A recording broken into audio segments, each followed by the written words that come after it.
So now I teach, literally. I've been only teaching for like the last 4 weeks. And the first week that I taught, one of the lessons that we talked about is just religion at a high school. And one of the lessons we talked about how to receive spiritual knowledge, how to acquire spiritual knowledge.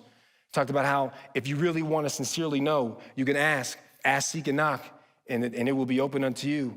But he can speak to us. If he speaks to us in our mind and in our heart, he can let us know that it's true.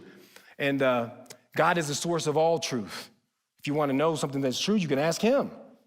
And so one of the kids after the end of the class, he comes to me and he's like, hey, Brother Jones, that's what they call me. He said, Brother Jones, I know this is pretty basic, but how can I know if Jesus is who he says that he is? How can I know that he is who he says that he is?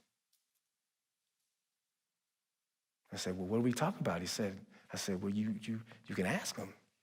He said, yeah, I remember we talked about that. I said, well, do you really want to know? He said, yeah, I really want to know. I said, well, how are you going to know if he's talking to you? He said, well, how does he talk to you now? He said, well, usually when I feel like he's talking to me, I feel like, this certain kind of way, and he's explained it to me. I said, okay, that's your baseline, man. That's your baseline.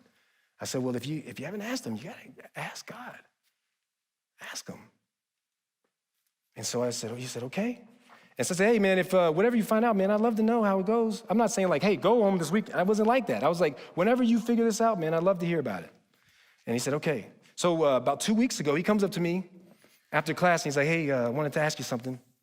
I want to tell you, Brother Jones, this weekend over the break, we went up in a cabin, and I went up, and I took the four-wheeler up on this island, and I went off by myself. Nobody really goes up in that direction. I went up in by myself, and I took the four-wheeler up. I parked it, put it to the side. I sat down, I put it to the side, and I got down on my knees, and I prayed to God.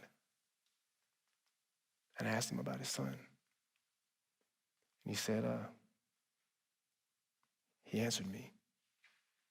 He answered me. Man, that's going to matter in 1,000 years, people. I was like, man, I love my